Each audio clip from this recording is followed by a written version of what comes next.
Well, I'm not going to remember the name of my dad or name any of that stuff, but All right. it's just Well, welcome. I think just knowing his character. We're doing a bonus action. As many of you guys know, we do we play D&D together, and we try to use it as allegory, the world that we've made and everything. And this is not going to be us playing, but it's going to be an opportunity for us to kind of talk a little bit about our characters, to talk about the world, to talk about allegory, the allegories that we are using and intending to kind of play with as we're playing.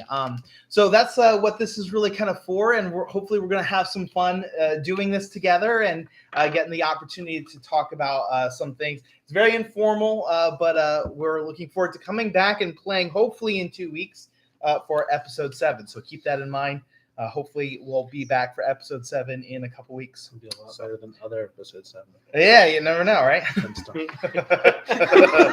best episode 7 we ever did. Yeah. All right, so I thought the first thing that we would do is just kind of go around, and I'd love for you guys to share who your character is, what your character's name is, and how you created your character, or what was important to you when you were creating your character. Were there any thoughts that you had that were kind of important? We're not going to share everything. There's certain things that we're going to keep kind of close to the chest. But if there's things that you want to share about why you named your character what you named, or why your character acts a certain way, whatever you guys feel comfortable kind of sharing. So this is a group question. So whoever wants to start us off, who's your character and how did you come up with them?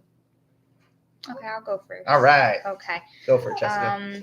My character is Petra Bethesda. She's from Silverton. I like creating characters that have kind of something to do with my life. I like kind of basing it off experiences that I've had, and I just find I could wrap my head more around those type of characters if I can relate to them. So that's kind of my character. Trying to think of things that I don't want to say yet.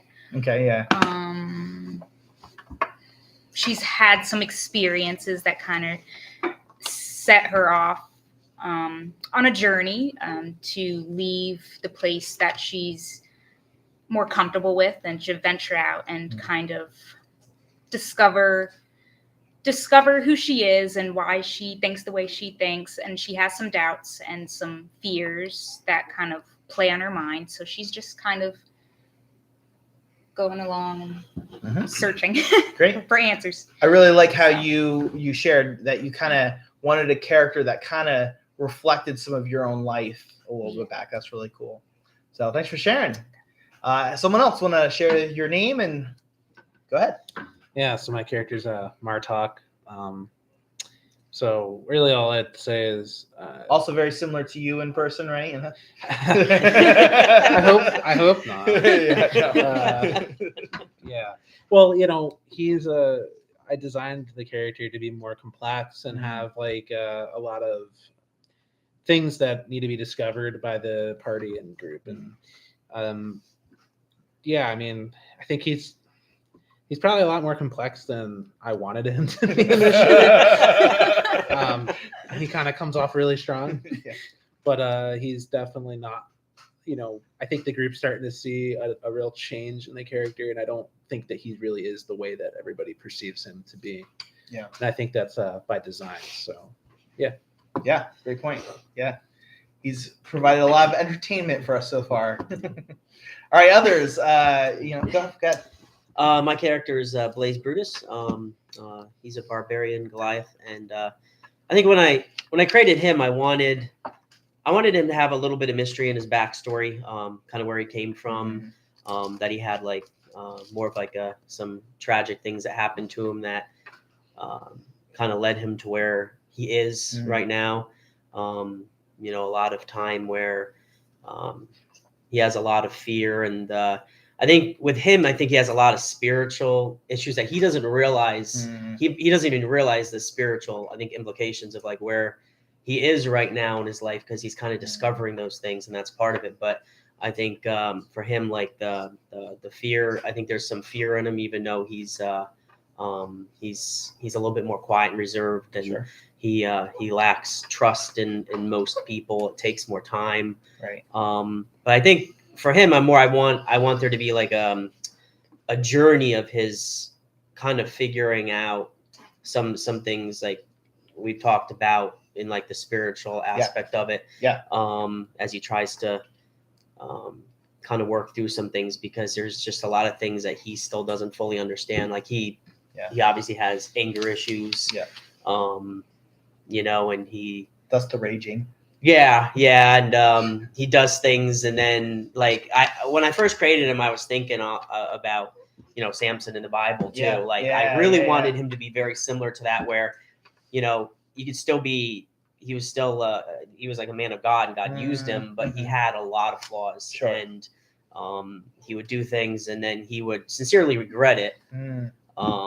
But he's just kind of working through that process. So it'll be interesting to see where he goes through that. Yeah, I like it because sometimes when you create a barbarian Goliath, there's no connection to the spiritual or anything like that. And I like that depth that you'll have, and I'm sure we'll get to play with that as we keep playing. So,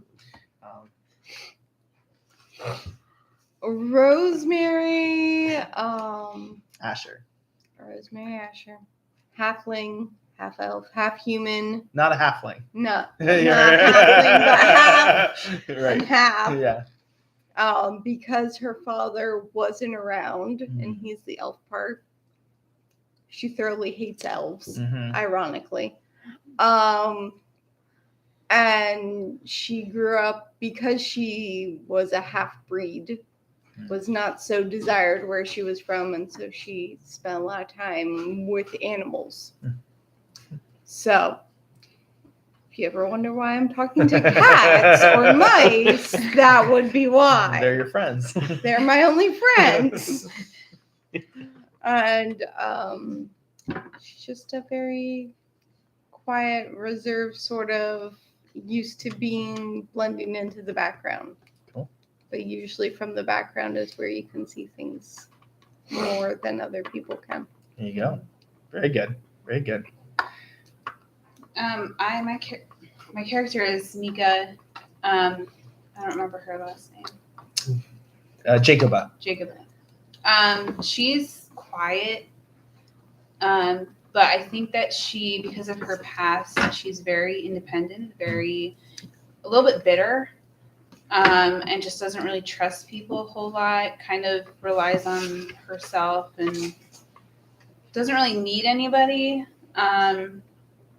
She's distant from like her family, and as you can see from the last episode, she saw her brother for the first time in years.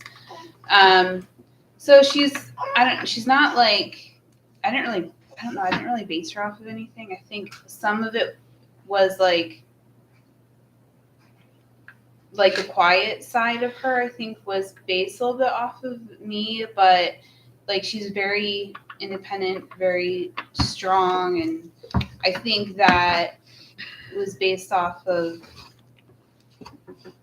I don't know, not knowing that she needed anybody, but as she's been with this group, finding that she does need somebody, whether that's people, friends around her, and hopefully eventually, as time goes on, hopefully she finds that she needs God. So Great. Yeah. Thanks for sharing, guys. So one of the things that is unique, I think, to our world than maybe others that I've seen on YouTube or anything like that is our intention is to make our world allegorical. There are some things that are pretty obvious to be allegorical. There are some things that are going to be a little bit more or less obvious, but I want to have the opportunity to talk about some of those things. The world is called Barasa, and I've talked about this. Does anyone remember from what I've shared where that comes from? Barasa? Does anyone remember? So it comes from two different Hebrew words. Bara, which means created. God created. So if you go to Genesis, you see that God created. That word is bara in Hebrew. And then you have that God made man. And when he makes man, it says that it uses the word made, right? That he made man in his own image. And so that word made is asa. So barasa. I kind of combined in the idea of God creating and God made, or God, So that's kind of where that came from. That's where that world kind of is. So if you ever notice, there are words that we sometimes use that come from either the Hebrew language, biblical Hebrew, or the biblical Greek. Those are things I'll often include. Sometimes they don't even have to be from those two languages. It can be from other languages as well. But I try to sneak some of those kind of things in if something really hits me in a certain way. So that's something that's kind of unique about what we're doing. One of the big aspects of Allegory, I think that most of you will notice, is the play on light, right? In fact, we even called this Word of Light, and I wanted light to be a main focus in regards to Allegory for what we're doing. So you'll notice that all our stuff is at night, right? I've said that wrong. Not that all our stuff is at night, but even in the morning, it's almost like it's night. That's what I mean. Sorry. Yeah, the sun's. My daughter's crying. Sorry, I'm distracted.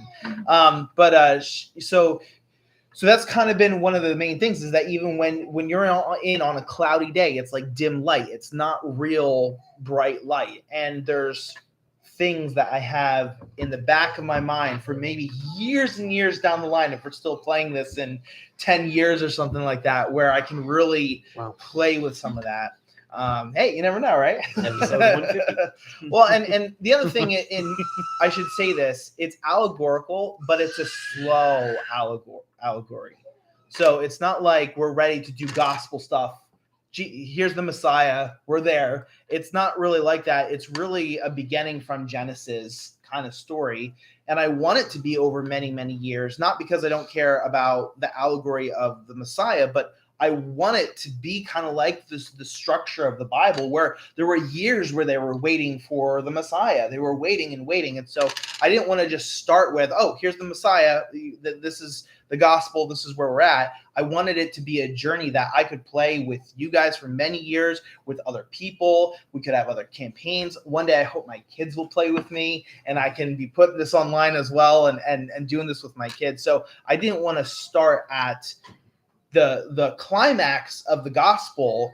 I wanted to do a build toward that. So that's kind of some of the perspective. And in fact, I think most D&D campaigns will often start well into the future of the world, and they're exploring ruins and things that are long and old, forgotten, or something like that. This is actually kind of opposite, where we're really starting like a Genesis account concept, where we even have some of the first created beings still alive in this world, even right now. So those are some things that I just kind of wanted to share with you guys and let you guys know. So what we're going to do now is we're going to do some character questions real quick. And so we're going to do some rollies here with our D20s. And whoever gets the highest roll has to answer one of the questions that I have selected for you about your character. And if whoever gets the highest will roll the D4 to figure out what question that will be.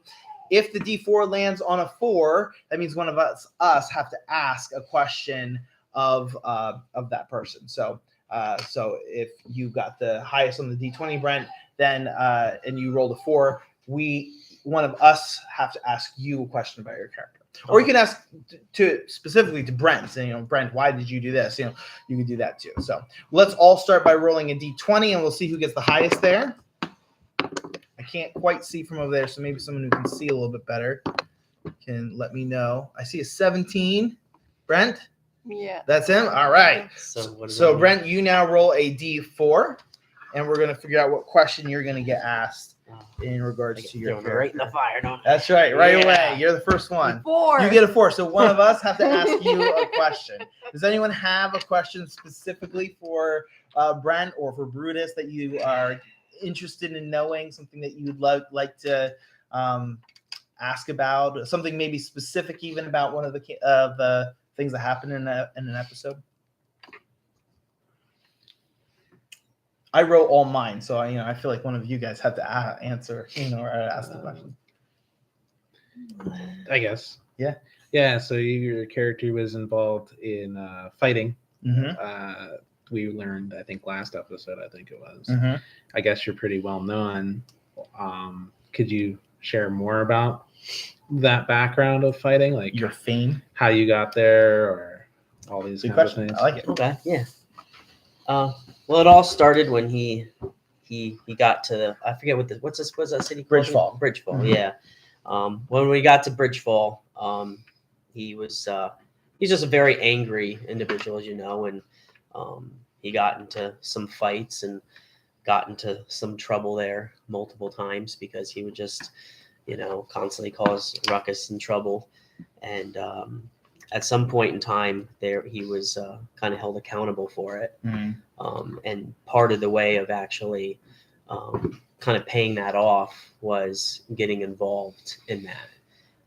So he kind of got involved in that with a combination of the pressure put on him because of the problems he was causing.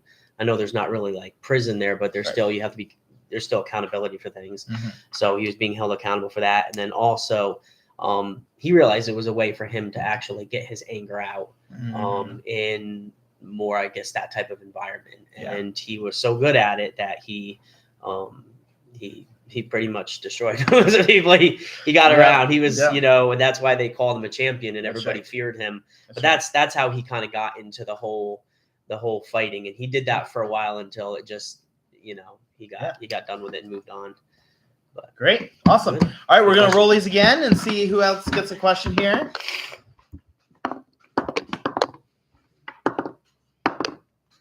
I can't see mine at all. So what I see 14 there. That's 5. Yeah. 5. All right. So who did have the 14? Me. All right. Rosemary, roll your D4 and you get to figure out what question you're going to get asked. You got 4 too. Nice. Should I All roll right. again? No, that's all right. That's all right. We'll come up with a question. No big deal. Not a problem. Anyone have a question for Rosemary or Kelsey in regards to her character and her choices? I'll ask her. Yeah. What led you to loving animals so much? Like, what was it that gave you such a love for them? She doesn't really fit. Rosemary doesn't really fit into her society.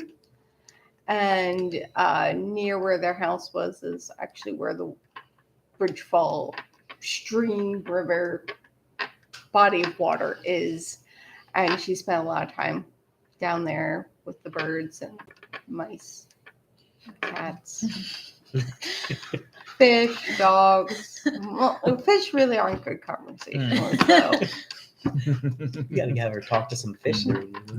They always just flap away. It is interesting, like when someone feels very ostracized by people, animals can be a great companion to certain people. They do not make up for humans, right? Because humans are the ones who are made in the image of God. Man is made in the image of God. At the same time, for some people, animals really can be a powerful companion for people. So that's really cool. Thanks for sharing that. All right, we'll do rollies again. I'm not leaving this time. Okay, Someone had a different number. 18. That was the highest, right? 18 Yes, was highest? 18. That was what? I got a 1. But it got That was Brent? Yeah. I did move it. That's all right. That's all right. That counts. Yeah, that counts, Brent. Go ahead, roll your D4. Oh man! If you get a 4 again, I'm making you roll again. You roll too high, man. Yeah, that's right. Why can't I roll high that We're not- consistently in the game? We're not even playing now. You're rolling. Roll again. Roll again. All right, 1. All right, so Blaze, this question's for you. Blaze seems very loyal to Petra. Where does that come from? Well, it started where he was wandering for quite a long time through the desert. Didn't have very much contact with many people. The few he didn't go well. And when he came across Petra, being basically like bullied and robbed, and her life was pretty much in danger. She was probably going to be killed. He stepped in and pretty much, took them out pretty much so. In the process, even though he did take him out, he got hurt. And she, instead of running away from him and abandoning him, she healed him and helped him and took care of him. And she gained his trust more. And then they that's pretty much been one of his only connections he's had in his life. So it became powerful. Gotcha. So you really saved each other in a sense. Yeah. That's cool. Yeah. Very good. Yep. All right. We'll do 2 more rollies and then we'll move on to some other things and we'll come back to rollies later. Got moved again. I don't know what it was in the first time. I'm rolling so good. 1 and a 2. That's about how I normally roll. Who's the highest there? I can't tell. I think it's me. Oh no, it's you. You I'm have a 15. all right. 15 for me. All Which, right. Oh, which wait, character no, are you I going to had be a though? Because you're 16. like, So I wrote some questions for. Never mind. And by the way, if you guys want to ask me questions that for something like this, that would be helpful. That way I don't have to ask my own questions. thank you. But I wrote some questions specifically about some of my NPCs and the world building and stuff like that. So yeah. All right, 1. So why the question I had, why did Abel leave so abruptly? That's one of the questions I imagine someone might ask.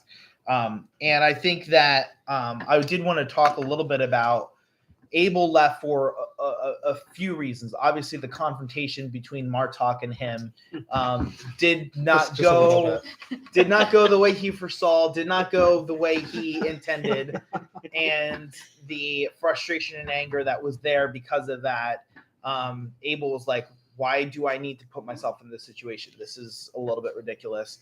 I think the fact that he was trying so hard and all of you were kind of like more quiet, he felt alone in that a little bit because you guys weren't saying the same things that he was. So he thought maybe he was just thinking all of that in his own head. And then the fact that Mika stole right after he made such a big deal about everything, it was like that was like the defeating moment. Like, what am I doing? And the one thing I did want to talk about, because I've hinted at this multiple times, I want to talk about it just a little bit more, because I think I did it less as a DM than I intended. But the effects of being away from Cripple Creek really played on Abel. Specifically, I almost am using this concept of like, it's almost like a withdrawal kind of thing, where being away from the music and from the arts and all those things, there's something strange happening in Cripple Creek. Martok certainly understood that, and Abel being away for so long felt that. I wanted to make that a little bit more of something that you 3 felt a little bit more yourselves, but I just kind of forgot in the midst of doing everything, and I never really made it as big of a deal just because there were other things to focus on. I did mention the one time that you guys realized, oh yeah, you missed that too. So there's definitely something happening in Cripple Creek that that no one's really gotten to the bottom of yet, right? And so those were some of the reasons that Abel left. He did apologize. He did apologize, yes. Yeah, because I think, it's like once he got down there, his mind kind of cleared a little bit. He's like, wow, yeah, I probably shouldn't have done that, And then you told him not to contact him. I was going to say, didn't Abel try to call him later on and he didn't answer? Yeah. And by the way, I had that so planned. I wanted to do, I didn't, the timing was not quite right. I wanted to do that while you were meeting with the council. Oh. And so it would be like, they're trying to talk to you, and in your mind you're hearing this in the middle of. But I didn't remember to do that in the end, so it was all good. I remember when I remembered. So, all right, we'll do one more rollies, and then we'll go on and answer some other group questions and talk a little bit more allegory too. Ooh, 18.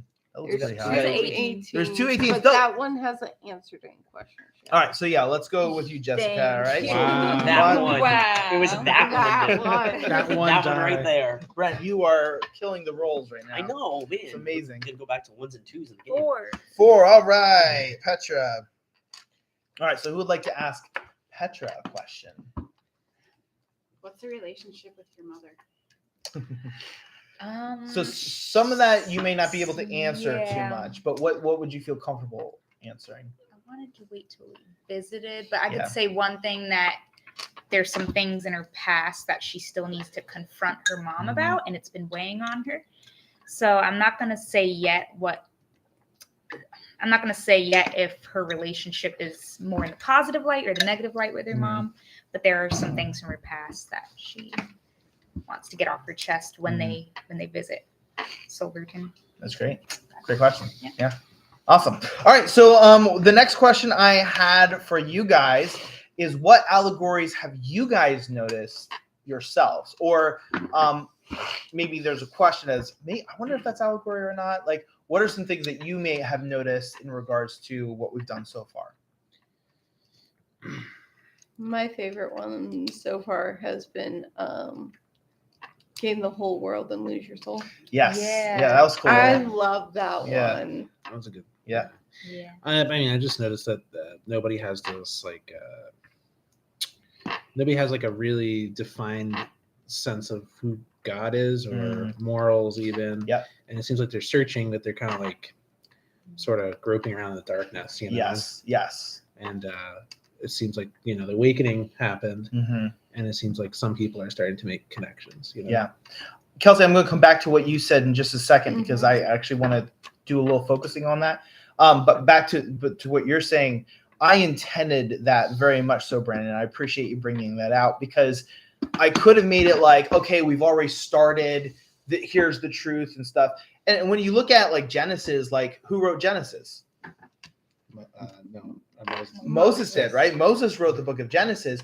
There was a period where that first book was not written, and you almost wonder what it was like. You know, obviously you had oral tradition and things like that, and I'm sure that was very present. But I wanted to start in this place where no one really knew what truth even was, and begin there so that you guys as an adventuring party could ultimately look into that and try to figure out, well, where do we come from? And it's also why I had Dayrune June in that tower, didn't talk to anyone, didn't share, because he's not communicating that which he already knows, because he does know certain things about the truth, and he's not shared it in the past, not even passed it on yet in the past. And now that you met him, you can even talk to him. So I intended that because there are those who might know the truth, but they're not ready to talk about it, or they haven't talked about it. And so it's really a journey for you guys to try to figure out, well, what is the truth then? Where we haven't even thought about some of the questions of life that we need to ask.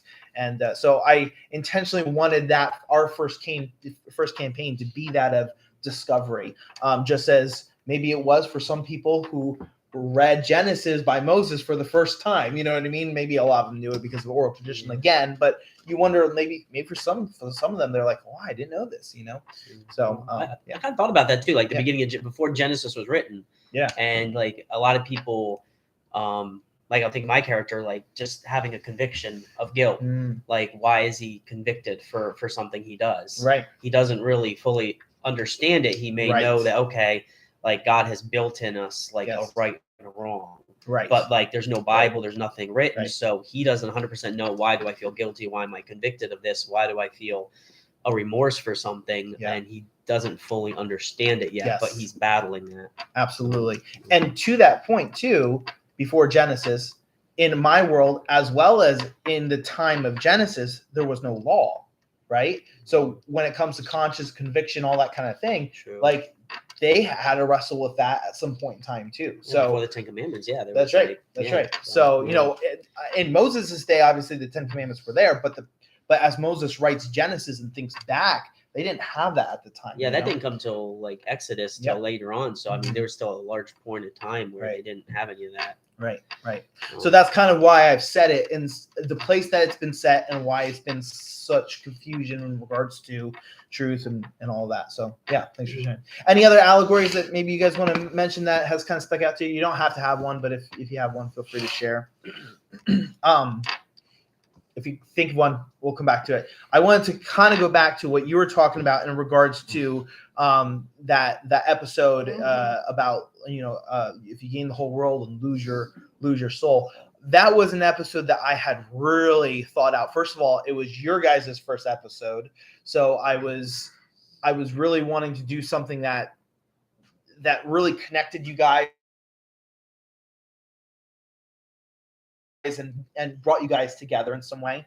And I thought one of the things is that aspect of, well, realizing that we have souls could be something that really brings you guys as a group together. So that was one mindset that I kind of had. Because we're in Genesis time or something like that, it's an important thing, I thought, to not just call it a soul, but to call it what it's called when God breathes into Adam into the first man, and he becomes a living being. That word being is nefesh, or I kept saying it nefesh. I must have spelled it wrong somewhere or something like that, but it's the nefesh, right? And the nefesh is the same word that you would use in Hebrew for other passages in regards to the soul. So nefesh is a Hebrew word that represents a being or a soul.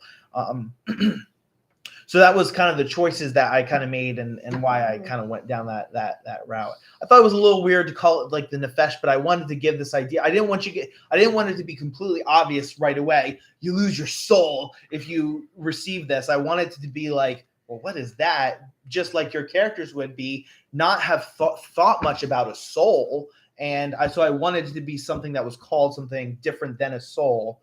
And I didn't want it to bring up that it was a soul until it was something you guys realized, you know what I mean? And actually, I think Mika, you're the one who you're like a soul, and it's like, oh yes. And I even went back in some of the other episodes, and you guys had mentioned a soul at one point in time in the previous episode, so it made sense that you guys would know what a soul was, which is why I had to change it away from the word soul to nefesh, or nefesh is the proper way of saying it. But yeah, I appreciate you using one of my characters in the backstory. Yeah, that's right, Lord Froth. Yeah, that's right. He was, he was something. So I should mention this. Brandon, when he developed his character, he was really into it, and really I got you in a good way. Really got into it. Wrote like a whole book of like characters that he'd met, people he'd met, things that he had done previous to the campaign. And so I wanted to use a couple of those people that you had created, and Lord Froth was one of those, one of Brandon's characters that I kind of adapted and turned into my own. So love the name. Yeah. And in fairness, he is a king of an area that is known for foolishness. And I don't know if that came out so much in our group, but what he is a king over, he's king over a land that's known for foolishness. And for him to make this decision, it made sense for him to make a foolish deal, right? So that's why I wanted to use him specifically, because we had talked about that background, where he came from, and I wanted him to be in this situation where he's made a really foolish decision. Now, will he have learned from his mistake? I don't know. You'll have to meet Lord Froth again and figure out if he's learned anything from this experience. But that was kind of a lot of that thinking, was like, it would be really foolish if you could gain whatever it is that you wanted to gain, but you lose your soul. How much more foolish could you get than to sacrifice your soul for anything else? Yeah. So that's good. I mean, I think he's so focused on something material. That he can't really see anything else. Right. That's good. Yes. Yep. So yeah, that was kind of where I was going with that. So I'm glad that was an enjoyable thing for you guys. So good episode. We'll do some rollies here, and then we'll do some more questions. Sound good? Yes. All right. Natural one for Brandon. Two of them just say, What was mine? oh, I'll nice. just read it. What does mine say? I don't know. I got 10. just one. That's all. 10 is highest? What's Nope, that one? this 12 over 12. here. All right. So Mika, why don't you roll your D4? Rachel. 2. All right. So Mika. Mika has shown a lot of outside the box thinking many times so far in the campaign. And I was wondering, how did she come up with some of those ideas? Just as a reminder of some of those ideas, when you were fighting the will-o-wisps, you looked in your inventory and found that you had some oil and fire that you could start, and you tried to use fire against the will-o-wisp. You're always looking at going up into trees and trying to see what you can see. And there was another thing that you did. I forget what it was, but it was in one of the earlier episodes where I was like, what? How'd you come up with that idea? So where does Mika come up with these ideas, and how does she kind of, where does that kind of come from for her? I think that Mika she's had to do a lot of surviving on her own. Mm-hmm. So I think that she just has to use whatever resources she has, and she figures out, kind of like a, what's his name? I forget. Aaron Pearls? No. Okay. Well, MacGyver. MacGyver. Yeah. Close enough. But like, About the same like person. personally, like as like the player, I don't know. Yeah. Well, no, that's fine. Yeah. I just found it very interesting that it seems like Mika is often coming up with her own Yeah. kind of ideas that go beyond like the normal instructions for like D&D, the rules or something like that. It's more like, hey, let me try to do something really creative, and I think that's really interesting about her character. I think the one she tried to like tie someone up. Yep. She did like a Last lasso. episode. Right. Yeah. Yeah, Something just like that. to- Right. Last episode. Right. I think, maybe. Right. She's willing to use turns in combat to try something really creative, and I think that's refreshing. Yeah. So cool. Thanks for sharing. All right, we'll do some more rollies here. 1. We keep knocking each other's. Yeah, that's 2 1s.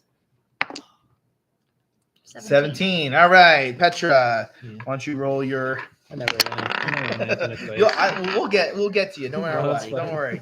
We're just playing a 2. game for now. We're talking 2. about the Okay. So, how would Petra feel about returning to Silverton and seeing her mom again? You kind of touched on this a little bit, but I wanted that to be kind of a surprise. fair enough. And we don't have to talk much about that. Yeah, because how she receives your mom, I don't know if people will expect that or not. So I don't know. maybe you can just answer how would she feel about returning to Silverton? It'll be bittersweet because she Mm. has a lot of good memories there, but then Mm. she also has some bad memories there. Mm. So. Good. Great. Awesome. Dun, dun, dun. Very good. All right, we'll do some more rollies. Two of you got 2. That's mine. Rolling high. 13, I can't tell what yours is. 18. 18. Mika again? Yep. Man. All right. Go ahead, Rachel. Rachel. You haven't had any questions yet. We'll get there. That's Don't worry. okay, We'll get Mark there. doesn't Everyone's wanna going to share. get to answer their Three. questions. Mark 3. doesn't want to He's share. All right, meditating right Mika. now, He's meditating. Leave him alone. He's in That's tea or right. whatever they call it. So one of the questions I think that would be really helpful, because I don't know that this is going to come up, is how did Mika become a guard of Sven? Okay, yeah. Now, so I there, don't know how much I'm supposed to like. it's up to you. I don't know if this is going to be relevant I don't know. at all I don't think it moving matters. forward. So I think it makes sense to share if you want to share, but you don't have to. Yeah. So Mika became a guard because she was trying to get an in. There's something that she wanted to steal, and the only way that she could steal it was to become a guard, because guards only how they have special access. Mhm. Can I explain what the item was? Yeah, So there's an item in, what is it, like the governor's, or like in the governor's mansion, in the right? governor's mansion, that it is like an endless bag. So anything that you steal, you can put it in this bag and carry it with you, and it's like an endless, kind of like a Mary Poppins thing. Mhm. Like you just put stuff in it and take stuff out.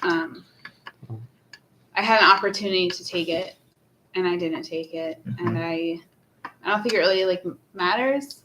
But I No. wish I had been. I wish that. I don't know. I wish she was a little bit more confident in that moment to, be. It was definitely a piece dangling for you if you chose to pursue that and take that. I didn't make it easy for you, and it definitely could have blown up in your guys' faces. Yeah. Which is why I think it was probably a good thing that you didn't go for Yeah. that. But I think it's a good piece to try to understand a little bit of where Mika was coming from. And I just don't know that will ever come out No. in any other time than maybe in a time like this. So I thought I'd ask that question for you. Yeah. So that was kind of fun. I don't know if you guys remember, in the hallway of the governor's mansion, there were 3 cases that had different artifacts in it. It was in one of those cases, and she knew it was in one of those cases as well. So her access to the mansion was the first time she had the opportunity to be there. So, so yeah, it's pretty cool. All right, we'll do rollies one more time. 2 more times. Let's do 2 more times. 2 more times. I got hit. I can't read mine from here at all. I Hold on, I can't haven't read rolled mine yours yet. either. I haven't rolled mine 11. 11. Okay. Who's the highest? I Jessica? haven't. I You had 18. but I'm still No, 'cause high. I didn't. I wanted She's just- his to stay there. You mean I'm I now wanted 5, his to so. stay there. I'm still So wait, who 14. won? You were 18. You just but came in and just knocked She's everybody still- out. She's still the highest. All right, Yeah, so She's still the fourth highest. You were well, twice this one's as 14 too, right? No, this is 11. Oh, okay, all right. All right, Petra. 1. Okay, cool. So, how does Petra feel about the dreams she seems to be having? She started getting dreams a long time ago, and she was frightened by them. And now they're kind of a normal occurrence, though sometimes she is a little scared at times. Hmm. But she basically kind of expects them more Okay. on a regular basis. Yeah. So some of them still like frighten her, but she's now has a drive to figure out why she's getting them. And Great. so. Awesome. Very cool. And, you know, I think you and I can kind of share dreams are a really important aspect to her character, but as well as we talked about Genesis. And what do you think about when you think about dreams from It Genesis? was very big in the Old Joseph. Testament. Very big in the Old Testament. So I wanted dreams to have an important impact, especially on your specific character. That's true. So I really appreciate the way you've kind of taken that and kind of. I wish there were some points, or there were some dreams that I had during this, and I didn't take the opportunity to really pursue it, but I didn't know how to. So then we kind of just went over it and then Sure. continued, and I was like, oh, I wish I could have So I'll try better to kind of I think you're put doing. that into play more. I think you're doing a great job, and you never know when they might or may not come into play. I think one of the greatest illustrations of that is you woke up after hearing Lyra's voice in the Yeah, last the- episode, and you guys the little immediately went and acted, yeah.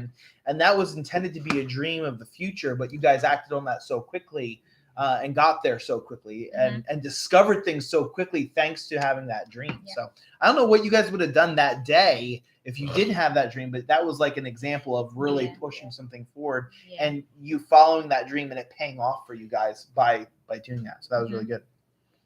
Some of the dreams I think you've had, you couldn't have a payoff even if you did pursue it because Okay. I've intended it to be that way too. So yeah. So was that was the last release, right? Or is there one more after that? I think you I said that one was- more. One more. That was the last one, right? Oh. Okay. You can do as many as you I want. thought All right, I thought you said there was one more. all right, let's do one more then. One more. Nice number. What'd you get? Dude. You got 2, Brandon? Dude, you Someone hit my changed it number to and you made 14. it bigger. Why? You didn't answer any questions. So yet. all right, is that he's the highest then? Yes. All right. man. It's all your fault. All right, Brandon, go I ahead. was just about to get out of. No, I didn't. Yeah, that's all right. No, I was gonna get. I had questions. Oh, sorry. Roll your d4. We're talking All about right, 2. All right, here we go.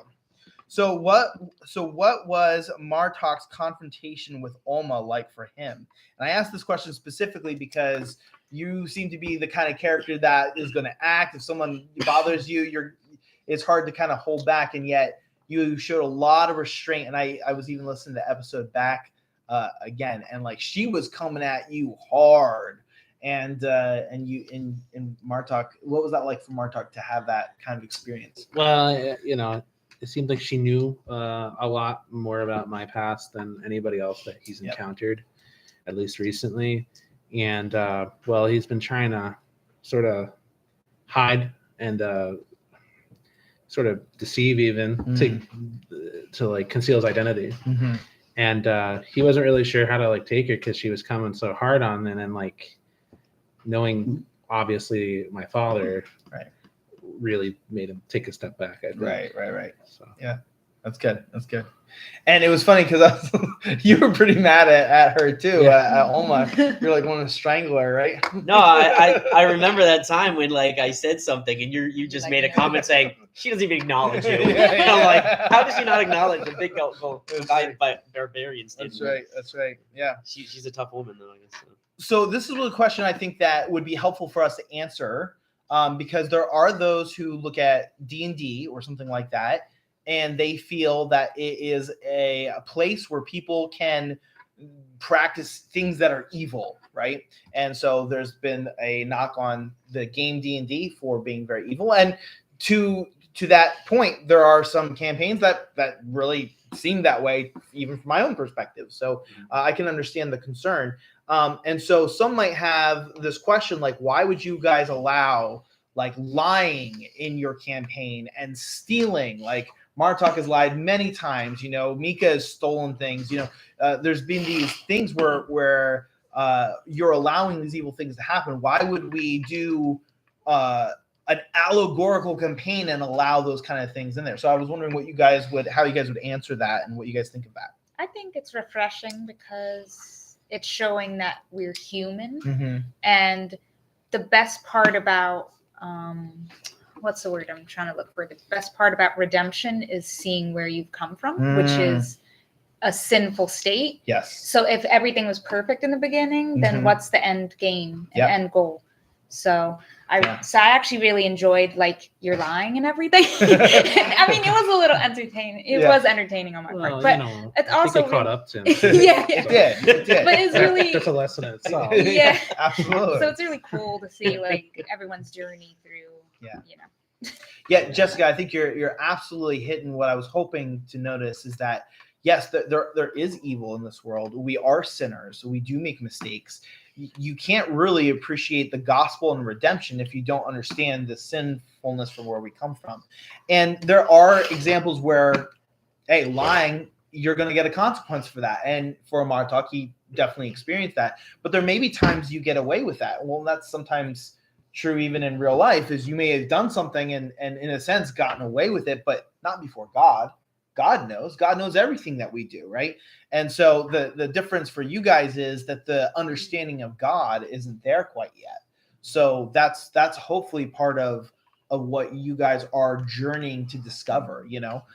Sin is a factor in this world. It is something that you're all susceptible to, just like we are in real life. And there's real life in-game, if you will, consequences for sin as well. Not just in terms of consequences, but also in terms of how God, the God of this world, sees sin. So we haven't gotten there yet, but we'll get there. And that leads me to talking a little bit about a very small little thing that we talked about in episode 2, where you got to hear one word from Daerun June. Does anyone remember what Daerun June said right before he woke up, said what he said, and then went right back to sleep?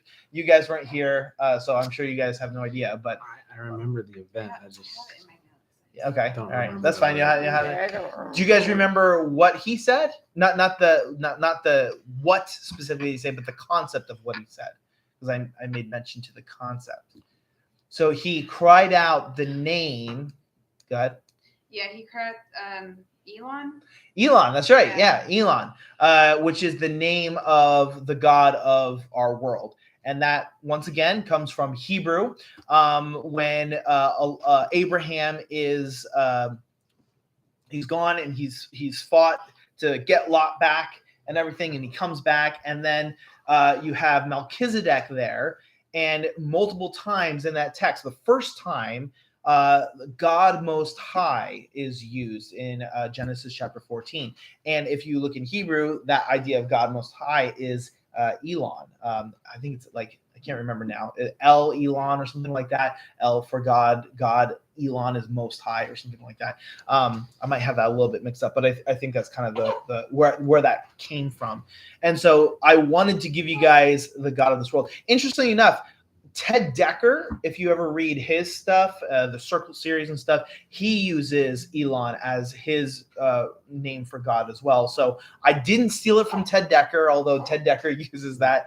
But I got that from Genesis chapter 14 more specifically. But I think Ted Decker is onto something when he uses, Elon as the name of the God in his world. So none of you guys have read the Circle series, Ted Decker, or anything like that? No. It's an interesting series. There's some things that I like about it, some things I don't. But one of the things I like, he represents sin as something that's very physical. So it's a skin disease. So if you've sinned, you have skin disorders, and you have to wash in the pool to become clean again.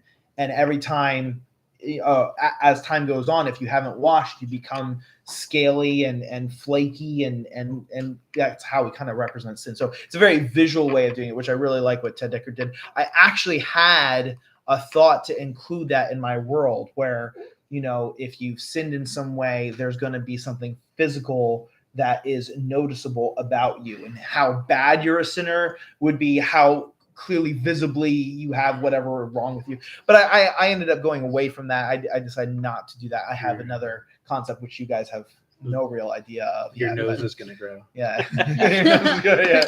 No deal. But yeah, I want to talk about Elon because I think that's a really and I almost wonder if you guys even as characters notice what that was about, why he said that. I'm sure that in a lot of ways, you as characters, you wouldn't know that. You guys know that as players, but as characters, I don't know that it's hit with your characters. Oh, that's who God is. That's the name of God, right? But we know that, right? As players. So, all right. Any questions you guys have so far about anything? Anything you guys want to bring up? All right, so let's do some more rollies.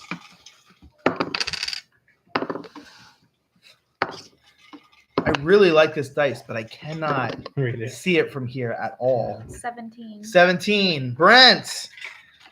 All right. Yes. Roll your D4. You actually haven't gotten to answer any questions for a little bit here. So Start it off. All right, we're asking questions of Brent. Here's a question for Brent. You like that 4, don't you? I guess. I don't know. He just really likes high numbers tonight. I know. And then we're gonna okay. Okay. How do you feel about this group so far that you're traveling with? I'm asking for his character, not you. Yeah. So just real quick, we're gonna change that to a 3 because that's my third question. Oh, okay. So you pretty much so I'm just gonna notch that one down because the way I have it phrased is how does Blaze feel about the rest of the people in the group? Okay, So good. that's pretty much what you said. So I'm just gonna count that as the question there. So Okay, so still answer that? yep. Mm-hmm. Okay. I think personally he still feels kind of distant from majority of the people in the group. I feel like he's I think obviously Murtaugh is the one that he has the most trust in. Like if they ever have like any issues, he'd feel most comfortable if he had to leave Petra or something like that. He would go off with him and do something, and he's shown that.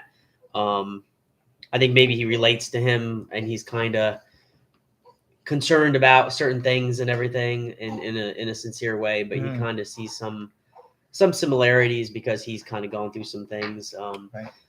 He really hasn't had any time, honestly, to really connect with the other people much. Sure. I think for him, he's not usually the type to pursue getting to know somebody. Okay. I think one of the reasons too, Murtaugh and him kind of connected more is Murtaugh kind of offered that a little bit more and pursued a little bit more, so it kind of opened the door a little bit. But he's one that he probably will never pursue that himself, or at least at this point in time, he wouldn't do that. So I think he's more. He feels there's a purpose to being in the group to do good. Maybe it's redemption or something, or because he feels. I've also thought a couple of times he doesn't understand. Obviously, they don't understand like the spiritual aspect of it. Right. But he might even be more in an area of kind of workspace, like trying to pay for sins past by trying to like do good things and everything like that, because he doesn't understand that yet, and that's wrong. But he doesn't know that yet, and he's kind of trying to find that out. So not that he's gotten really in depth with it. I think it's kind of his nature. It's how he's going through it now. But that's just part of his progression. I think will be interesting to see as he goes through that. Yeah. I think this in my own head. I don't know if this is accurate in your mind, but I also feel like it's one of the reasons that Blaze is so drawn to Petra is because Petra has this very spiritual desire, side, dreams, things like that. She's pursuing that and gets her magic from something that she can't quite explain. Yeah, he sees good in her. Right. Which the thing is, I obviously I'm not going to say anything from the Yeah, past yeah, as yeah. much, but I will say he really had very little good in his life. There's some little memories here and there, but you know, he was pretty young. So for him, like I said, like meeting her, she was like, yeah, I agree. Like he saw good in her and it really attracted him to her too. So That's cool. Yeah. All right.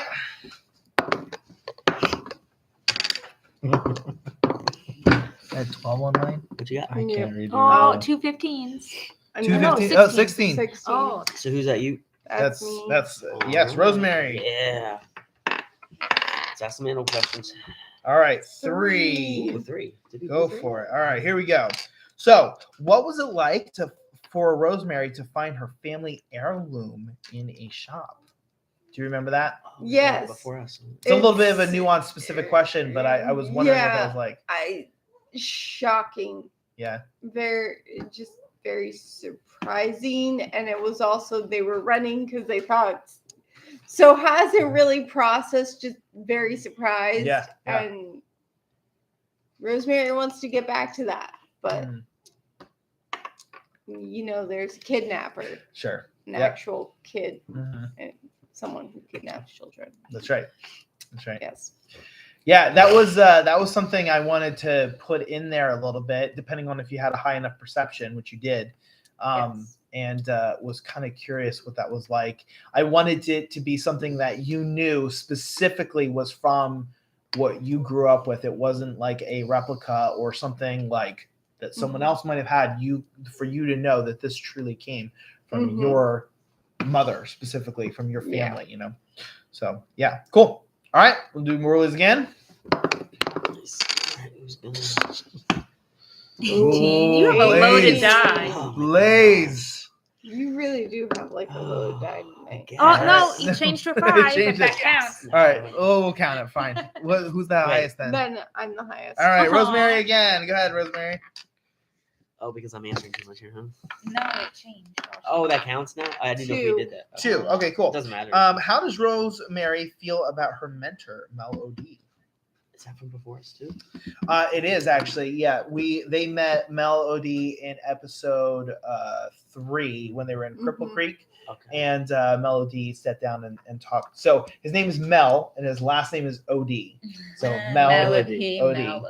And yeah. So he teaches at the School of Soul, which is where that's where soul came from. I just remembered. Yeah. So the School of Soul, and that's where that's Rosemary's mentor who taught her how to use music. And ultimately gain magic through the use of music. Very fond of Mel. Just really was one of the first people in Rosemary's life to really see her not as this half breed, but just as a person who had an interest in something. Right. And so for her, that was very refreshing, and she's very fond and very grateful to him. And yeah, a bit of a father figure, I'd say, though it hasn't been that long of a relationship, but just because she didn't have a father at all. So I wanted so badly for you to recognize him, and when you were at the performances, you kept rolling such awful perception rolls, so I couldn't give it to you. Doing it I kept doing it. You're like, I'm gonna make sure she meets him before she leaves. Well, that was the last roll. If you had not gotten a high enough roll, you would not have recognized him, and it would have been over. But that last one was the one finally high enough. So Melody has like this long red hair that kind of comes down, and he's also a half elf. So they have a lot of connection because she has red hair, and that was all done before your character was in. But there just so happened to be such a connection, and he's a bard, and he teaches. I was gonna say you don't like elves, but you like how half elves are okay, I guess, or they're okay. they're just okay. Okay, they're okay. At least they're not fully elf, right? Yeah. All right, we'll do 2 more rollies here. With those. What's that? Is that big? That's a 13. I got 17. 17. All right, Rosemary. I'm so glad I'm not playing it. Murdoch is just meditating all night. Just sit in the corner. Those rolls would get us killed. All right, so what's your D4? All right. 1. All right, just what you needed. All right, so this is one that you've kind of already answered, but I'm going to make it more very specific, Okay. which I had it in my question as specific, but just why does Rosemary have such a fascination with mice? Specifically mice, because mice is the thing you go around asking everyone what they think about mice. So I'd love to know that. Because at her house, yes, the creek it's a little bit of a ways away, Mm-hmm. and in the winter, not so favorable. But mice, you can always find mice, and they'll always eat a little extra cheese, Mhm. and it's a good way to tell whether or not someone's nice is if the mice are well Cinderella taken mice. care of. Okay. Nice. Nice. Did Cinderella Yeah, mice? it's definitely a Very thing helpful. from your character is Yes. asking about the mice. So Yes. That's always hilarious. appreciate that. All right, we'll do one more Rolly. Can I be Oh. excluded by now? Ooh, someone No, got a 19. because you might roll if you. Oh, I just You- knocked a 20. Hey, all right, Oh, Brent, you're up. sorry. Wow. You were. Man, can I roll this way in 2 weeks? This would be awesome. All right, go ahead. It's Oh, on yeah, the I forgot computer that. one. If you I just know. roll with I this just want to dice. roll these now. All right, so we're gonna say that that's a 2 as opposed to a 1 because you already answered your number 1 question. All right, so we're gonna answer this one. Okay, so here you go. Blaze is a giant. A few words. Why does he seem to hold so much back? I think part of it is the trust issue. Mm-hmm. I think from his background, his people aren't very talkative. They Mhm. don't. They're not super. I wouldn't say they're not educated in terms of like they're dumb. They have Right. but it's almost kind of like they're more primitive. They just don't say a whole lot. So he comes from more of that. I think also because of some, which you guys don't know yet, because he comes from some trauma is the word I would use. It kind of just got him to the point where he just sometimes he literally will just say one word, and that's his answer. That's his communication. So it's a complex thing, but it stems from his past, which will come out eventually. Yep. Great. Awesome. Very good. I said one more. That was the last one, right? All right. So one of the questions I want to ask you as a group is you guys decided to name your group in the last episode, the Seekers, which I think is a great name for you guys for a lot of different reasons. It really fits the allegorical theme and really what you guys are doing in the first place. But I wanted to know from you guys, why did you guys choose that name in the end? What was the reason for that, and why was that a big deal for you guys to call yourselves the Seekers? I'm really glad you did in the last episode too, to give you guys a couple episodes in before you came up with a name altogether. Well, my vote was for the Murtaugh's disciples, Right, that's right, but yeah. it just got shot down really quickly. So I was like, And a good thing. Murdoch would have liked it. yeah, No, right. Murdoch suggested it. Well, I think it's like seeking the truth of the allegory, but then everybody's trying to fix their life. It looks like so people are seeking answers and seeking direction and stuff. So I think it's a good name. It's true, yeah, because everybody is Yes. seeking something. Yep, True. absolutely. Which leads into my last question that I want to ask you as a group. What are your motivations for your character? What motivates your character? If you could kind of say it in one sentence concept, or what motivates your character? Vengeance. Vengeance right now. Yeah, okay. Just one word. Yeah, vengeance. Could be Just one Mine word. is sentence. Okay. Yeah, mine is definitely trying to find out the truth. So yeah, like seeking. My character doesn't like to be deceived. She likes to get to the bottom of things. Sure. Just because of her past with everything. So yeah. Yeah. Anyone else? I was gonna say what Jessica said was mine. Is there's a truth he's seeking, and there's also part of it is his almost kind of like battling things he's trying to make up for. Right. Yeah. I'd say forging her own path. Okay. Rosemary, yeah. Okay. Yeah. How about for Mika? I don't think that she knows. She just knows that there's a reason to move forward, and she doesn't know what that is yet. Okay. So if you guys didn't hear that, Mika was saying she's not sure what her motivation ultimately is. She's trying to figure that out. Did I say that right? Yeah, she just knows that something's pushing her to just move forward. Something's pushing her to move forward, but she doesn't know what that is. Great. All right. So a couple other more mentions, I guess, of allegories that we've kind of talked about. There is this focus, and you can even tell as we're talking about, there's a focus on truth. There's the Alethians. They're focused on truth. That is part of what their mindset is about. And I really want that to be a driving force for our campaign. And I think it has been.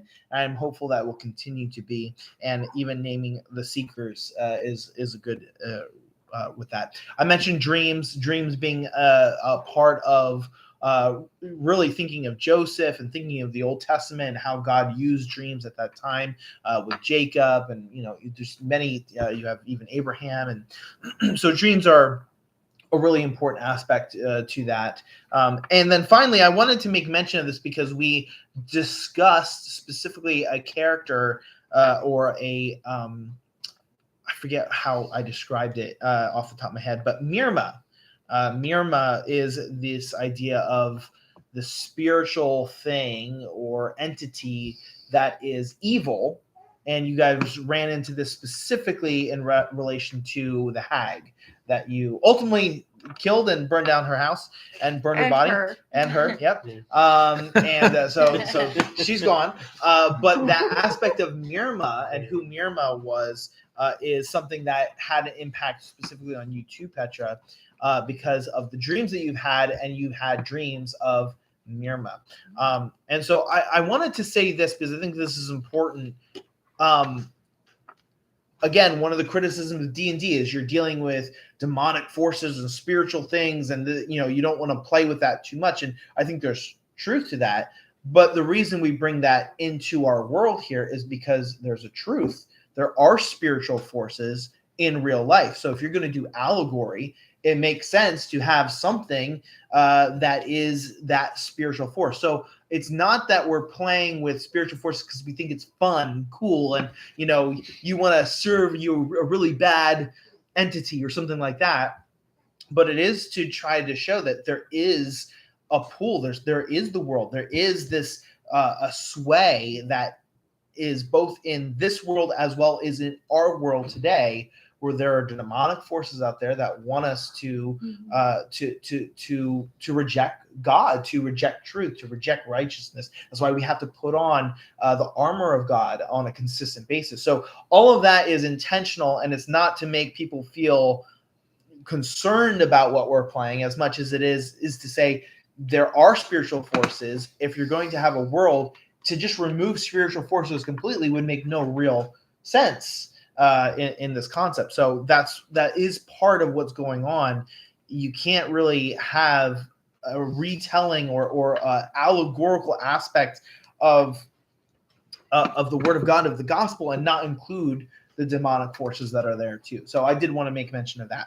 All right. So instead of playing these games here, we're going to just answer the rest of the character questions from here. And then I'll open up to any questions you guys have specifically of one another, of me, of whatever. And then we'll kind of come to a close here. So that's kind of the plan.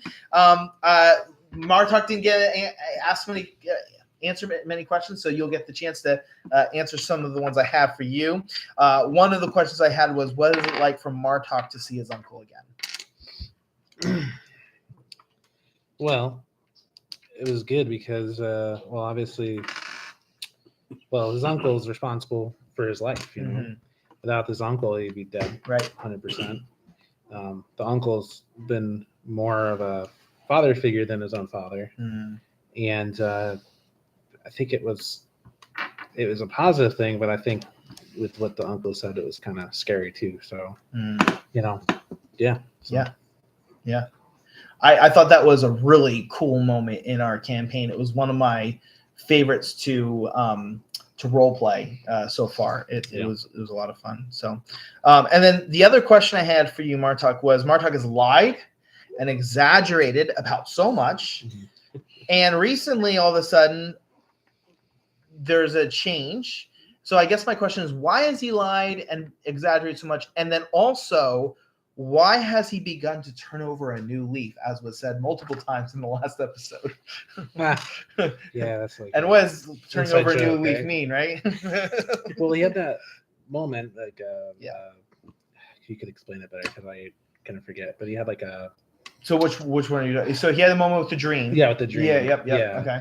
And I think that was the beginning of it. Right. And he lies a lot because of two things. Like, one, he's trying to purposely exaggerate who he is, so that he can sort of hide his identity through deceit. Right.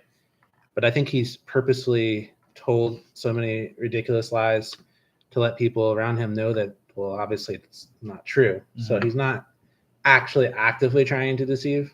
Right. And I think in his past too, related to his uncle, he came from a pretty well-off family, so he was educated in a lot of things, and he thinks of himself sort of maybe like a performance actor, although he's not very good at it.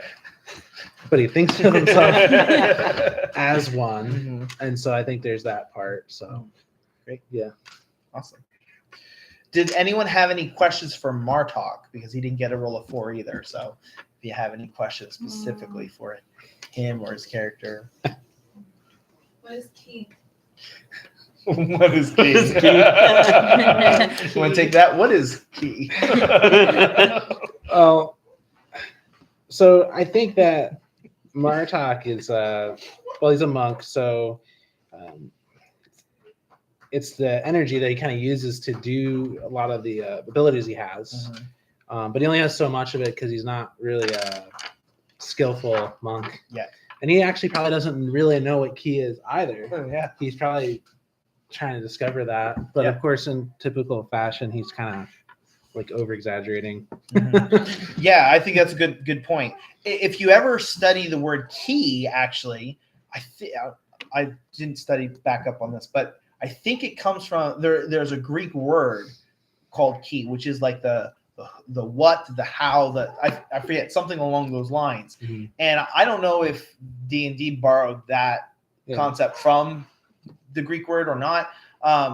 But for me, I think that's kind of how I see it. It's the what for. It's that kind of thing. So I think we'll probably explore that as we go down. So I don't want to talk too much about it, but that's a good question.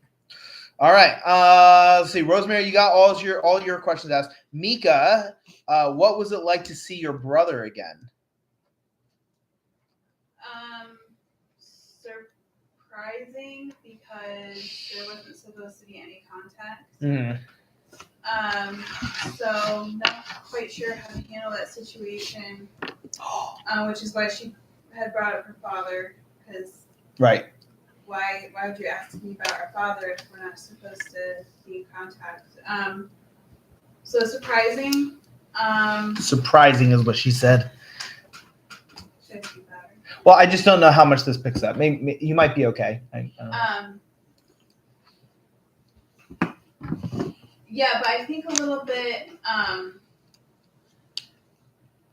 kind of feeling like she has to make sure she's being the big sister. Big sister, yeah. Like making sure, like, are you getting into trouble? Right. You know. Mother him a little bit. Yeah, mother him a little. Yeah, because just that older sibling personality. Is he getting into trouble, you think? Well, yeah. Yeah. He's got some gang. That's right. Yeah. You got reason to be worried, right? Yeah, but kind of like I think she's kind of happy that she has somebody on the inside that she can get information from. Right. So like trusting him Yeah. to watch this Yep. person. Great. Does anyone have a question for Mika? Why'd you steal my stuff? I have a better question. Why'd you kill the rabbit? Everybody thinks I'm public enemy. I think she's made some questionable choices. Okay, so Jay and I were talking about this like last week. I had no idea what was going on because I think I was taking care of one of the kids and I came out and I'm like, oh, items. Like, finally. She didn't know what they did or anything. I didn't know what they were, but I hadn't been able to use my sleight of hand yet, and I really wanted to. So part of it was just kind of like, yeah, this is an opportunity just for me to see how well is my character, like how well can I use sleight of hand. But part of it was because I think Murtaugh was dominating so much that A little bit. Mika wanted to be like, kind of like put her foot down and be like, no. It's interesting. But I also knew that Rosemary wouldn't have been able to speak up, and she needed that. What was it? A ring. Yeah, the ring of animal So I knew influence. that she could use the ring, and she wasn't going to speak up. So, which is why I gave it to her later. So Which you don't know about. Yeah. Okay, You yeah. don't know. But anyway, so there was a few reasons why, but I don't know. I thought I would. And why'd you kill the rabbit? Yeah, why'd you kill the rabbit?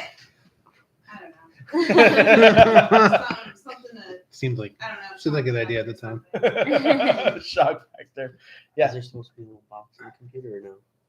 Yeah. That's yeah. fine. I think Okay, I didn't know if that was fine. I think that ordeal I know was what that probably the most friction our group had Probably. Because- yeah, for sure. because we were Abel didn't help it either. His input versus what you guys were doing, it wasn't going anywhere helpful. Probably. Yeah. it's a realistic situation. Yeah. And I'm happy the way it played out. Yeah, I am too.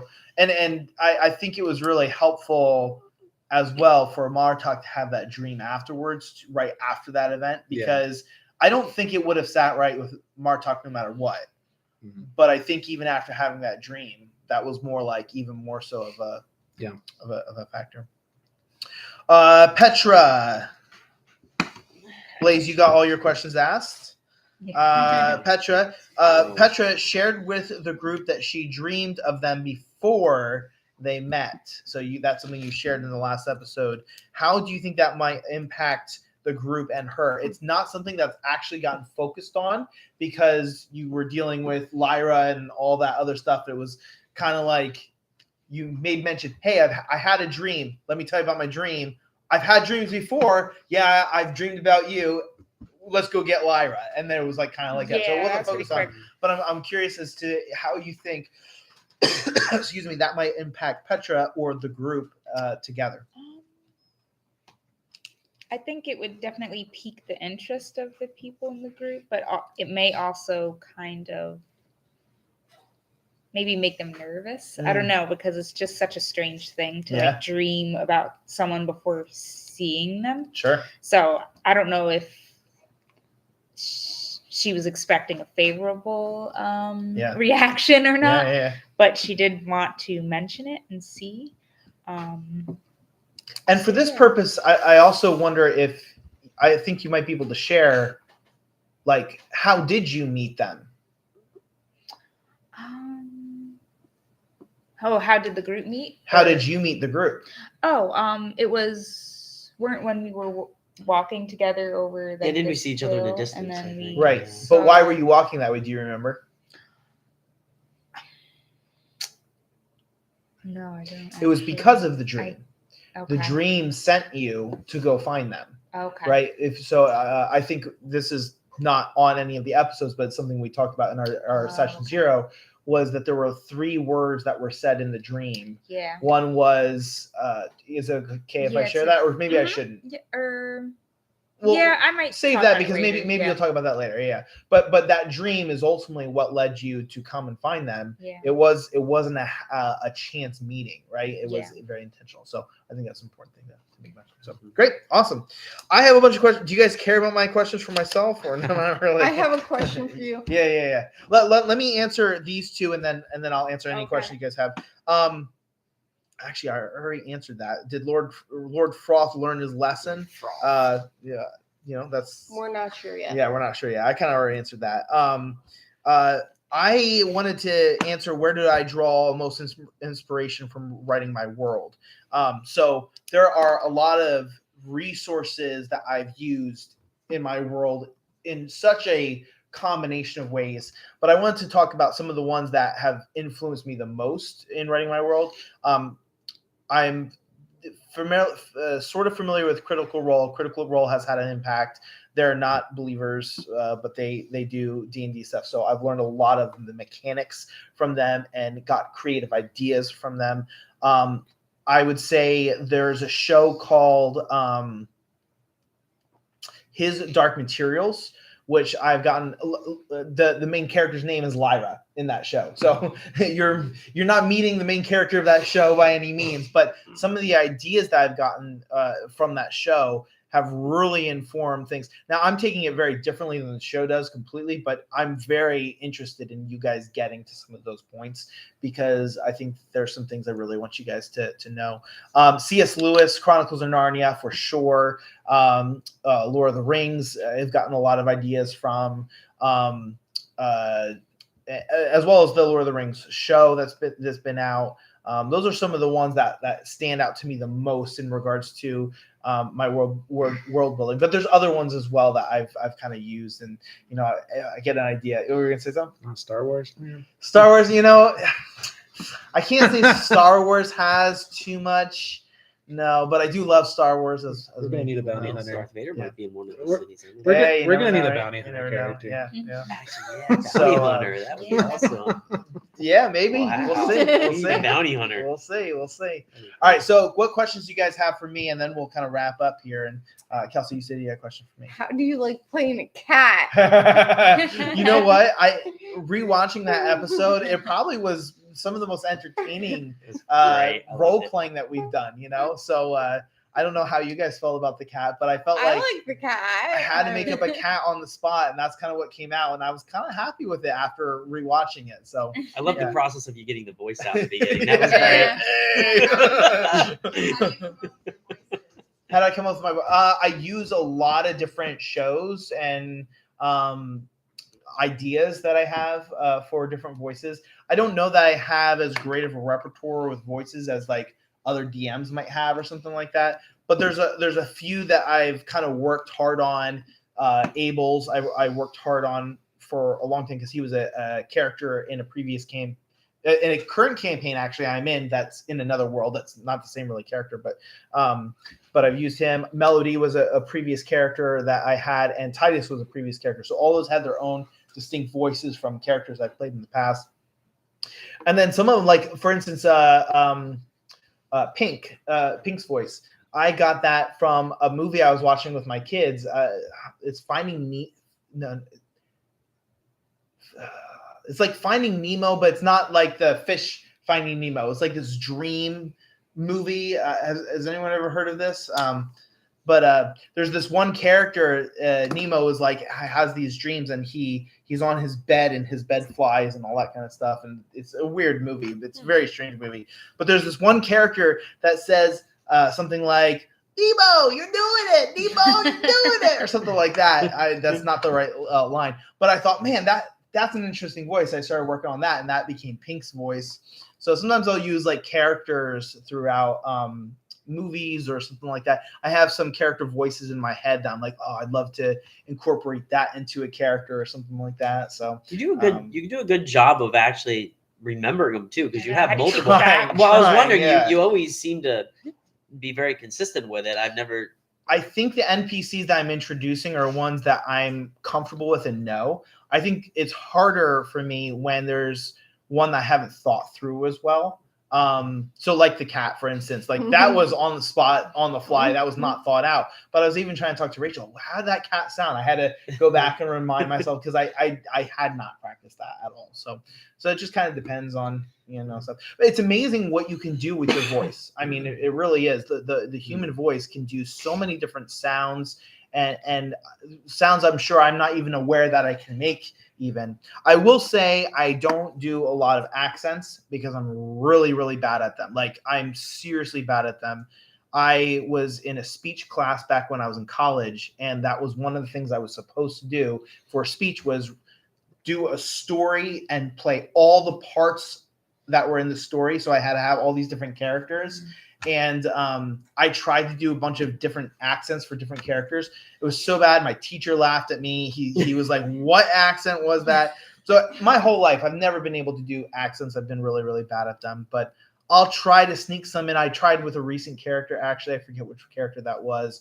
But it was one I knew I would hopefully not have to do very long, and I could kind of move on from. Actually, I ended up playing him a little longer than I was thinking, and I was losing it very quickly. So accents will probably be something I will try to play with here and there, but I'm not very good at them. So yeah. Smartalk gonna get his threads. If you come back in 6 days from where you're at right now, You need that money though, don't you? You need to find the kidnapper before then. You gotta get the money. Oh, yeah. Pretty much all your reward from that is going towards your threads. I was hoping I'd be able to get like a sponsorship from that guy. And it didn't Still a turn out. possibility. Yeah. That's fun. If you're there in 6 days and you go to the store, you'll see. We'll And you see. have money. Well, one of my questions is, will you still be there in 6 days? That's my question. Maybe you'll run into a rich aunt or something, in the Right. game, If I run into anybody that's rich from my family, it's probably not good. Probably not. Any other questions you guys have before we wrap up and everything? I've really been enjoying doing it with you guys and really appreciate your guys' energy and input into it. And it's been a lot of fun for me to do, and I look forward to continuing.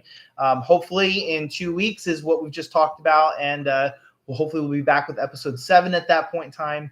I want to thank everyone for joining us and being a part of this. And hopefully it's helpful to understand some of the background of why we're doing certain things in our campaign and what it's about. There's a lot of thought that goes into it. It's not just creative. It's intended to reflect that of things that are in Scripture. And that's my hope that will be a continued thing that we can build upon, maybe even for years to come. So that's my hope anyway. So thanks for joining us. And hopefully we'll see you in 2 weeks for our next episode 7. Thanks for joining us. Wow.